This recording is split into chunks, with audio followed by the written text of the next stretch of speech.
What's up, everybody? Look for Bob. Yo, I found another one. Let's do this. Look for Bob was in Arizona and found Kitsune Brewing, and that's an interesting B-O-B. Now, we know Bob stands for Black-Owned Businesses, but this is a Black-owned brewery, the only Black-owned brewery in Arizona. Now, let me set the plate for you. There are only about 100 Black-owned breweries in the United States, according to the Black Brewers Association. Now, that's 1% of the 10,000 craft breweries in the United States. Of those, many don't have a tap room. So Kitsune is one of the rare few Black-owned breweries that actually has their own tap room. They're only the only Black-owned brewery in the entire state of Arizona. Now, interestingly, I found that there's Kitsune Brewing, which is in Atlanta, which was opened by Nappy Roots.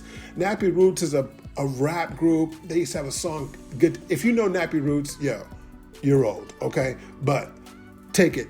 They have a brewery in Atlanta. So shout outs to them. Black-owned brewery in Atlanta. Atlantucky. I also saw that California had 10 breweries. There are only 3 in Virginia. None of them have a tap room. So let's get into the story of Kitsune. In 2020, Tyler Smith partnered with a local Phoenix brewery to make a Black is Beautiful beer.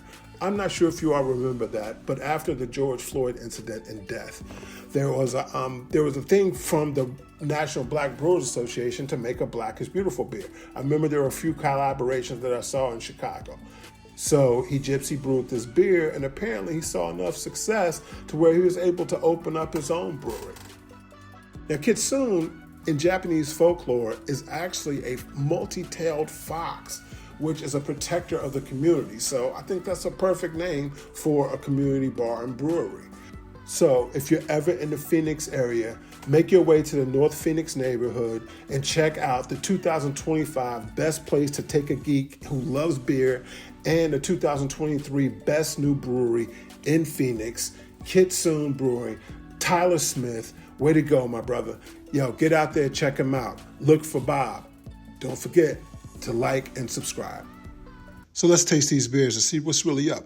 All right, so let me try to get this rundown right. We're going to talk about exactly what we're drinking here today. So first off is lager, which is really surprising. I got to check it out. It's a really dark lager. Kitsune Brewing Dark Sky Sacred Couture. That's the second one here. Diver Brown, Kitsune Fox Diver Brown. I always like a brown ale. Orange creamsicle sour. So that's the one that's on the very end. So let's check these out. First, we're starting off with the amber lager. Kitsune Seat at the Cookout.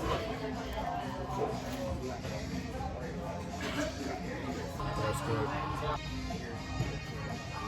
The next one we're going to check out is Kitsune Brewing Dark Sky Sacred Deluca, which is their triple. This is 9.7% ABV.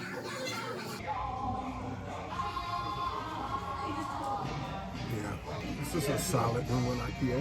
It's like it's good in the sense that it doesn't have a lot of the astringency that you get with a lot of the IPAs. So this is a good thing. This is cool.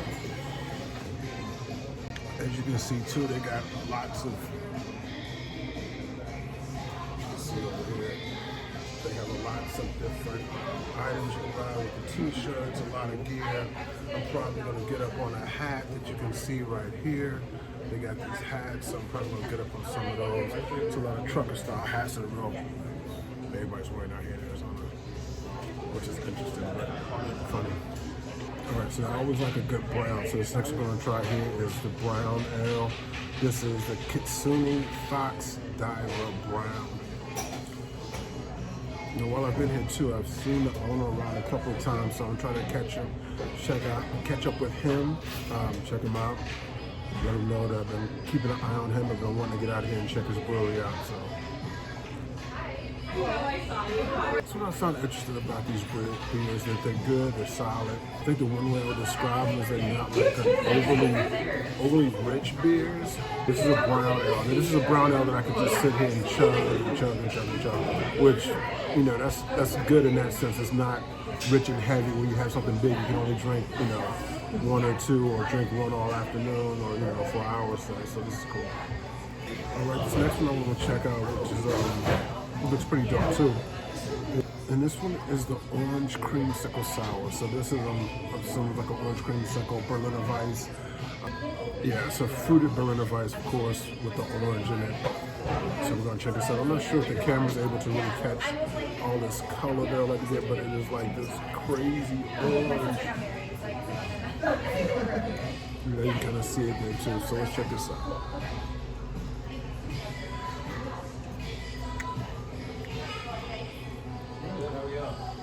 For some strange reason, I had a feeling this might be the best one. And it is. This one definitely gets that, the creamsicle is spot on. With it being a Berliner Weiss, it's not overly sour and tart, which I thought it might be. This turned out to be really spot on and good.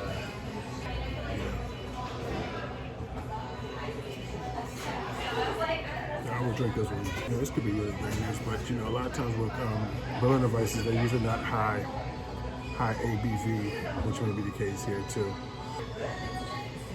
This is a 3.3% ABV, so yeah, as good as I could drink these all day, and I really could drink these all day because it wouldn't get me drunk. So, but it's tasty. It's very tasty. Gotta give it mad props for that. And if you look over here too, you can see a lot of the artwork that's going on over here too. You can see some of the stuff over here on the walls, which are pretty laid out. Kind of get a layout for the whole place here to an extent too.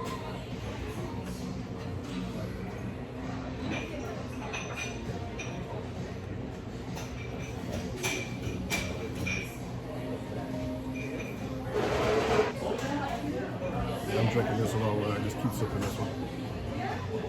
They got a pop-up going on out here today too. It's like it's called Lone Star Kitchen. Nut brown again. I keep wanting to say nut brown. It's just a brown.